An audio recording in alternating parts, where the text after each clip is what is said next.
safety. I love the way that you called for the shot there. That's perfect, though, because there is something to that. Being a safety often allows you freedom to roam around a defense, maybe not a specific assignment. Today, his assignment, find the football, and he's done so quite well.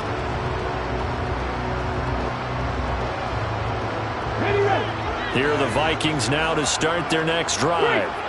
They have to like the position that they are in. Fourth quarter, 2-score lead, and now the ball back after the INT. The last run got 6, now 2nd and 4. Handoff comes to Cook. And not much there. Maybe a yard up to the 24. Coming up here looking for 3 yards to pick up the first.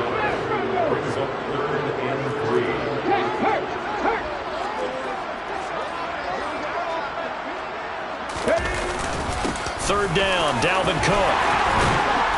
And he's taken down, but able to slip across the 35. 109 yards rushing for him now as he is finishing off the regular season with a bang. No doubt those are the types of carries they're looking for here, Charles. The lead in the fourth quarter. This is when coaches that have a reliable running game, they breathe a little easier on the sideline. Yeah, they love the idea that they can take the air out of the football at this point of the game. That means they're really counting on that offensive line, counting on the runners, taking care of the football. Because you're going to tell your quarterback, hey, no time to be a hero. We're not going to throw it here. Just eat up that clock. And if you have the ball, they can't score.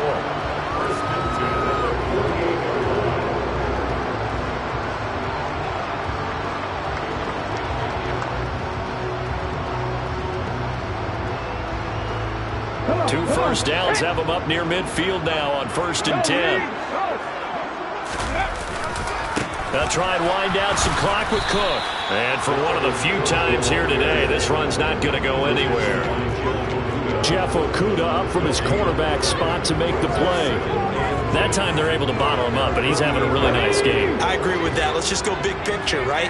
Every back that's in the Hall of Fame had carries where they didn't gain yardage or they lost yardage, but you stick with them, don't you? When they're having a good game, keep feeding them. And he's going to be brought down inside the 45 at the 43. Now they face a 2nd and long following the holding penalty.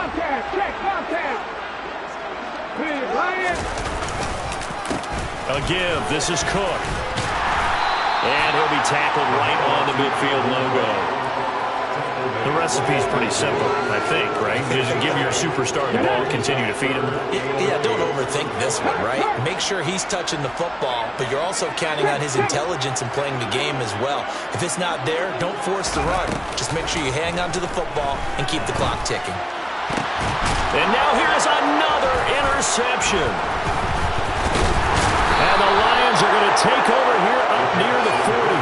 And you have to wonder, Charles, a game like this, 5 interceptions, what does this do to the psyche of a young quarterback? Well, based on the fact that he's still out there and he threw a 5th interception, I'm wondering if his head coach believes that he's really strong mentally and wants him to play through it. Because otherwise, you need to get him out and fight another day, because this could leave lasting damage if he keeps throwing interceptions.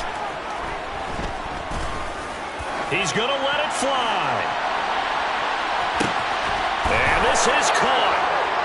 For the moment, it's a touchdown, but multiple flags down, so let's sort this out.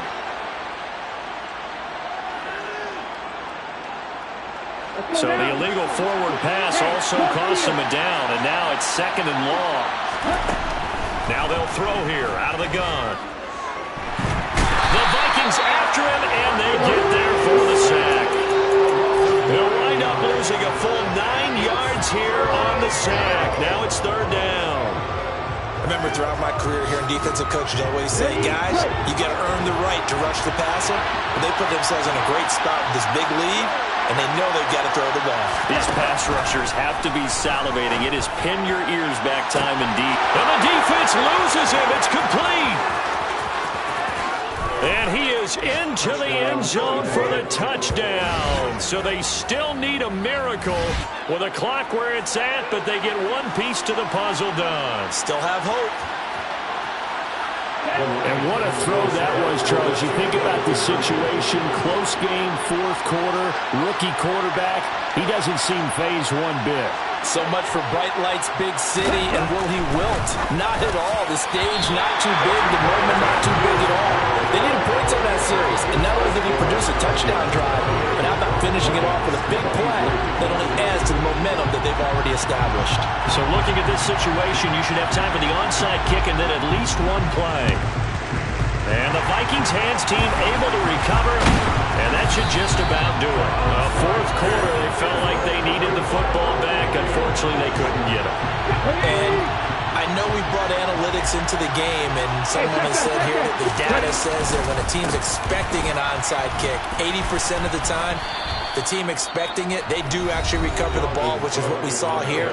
I just wonder if that number is much more of an anecdotal type of a number. Kind of like when the coaches tell us, well, when you score on special teams, 93% of the time you win the game.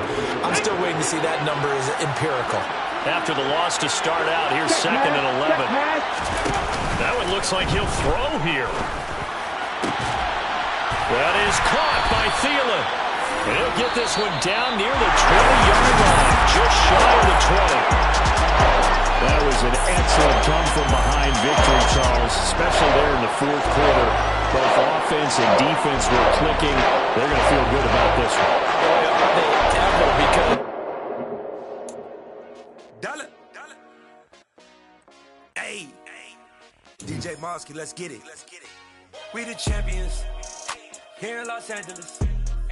We doing numbers. Bringing home victory straight out the huddle. I met the plug, introduced to my brother. My squad superior, ain't none above us. We doing numbers. Gang in the building, we taking it over. Call the promoters. I just put up in this thing with my soldiers. I blew it and I'm still. Last minute I'ma need me some. Call up Khalifa.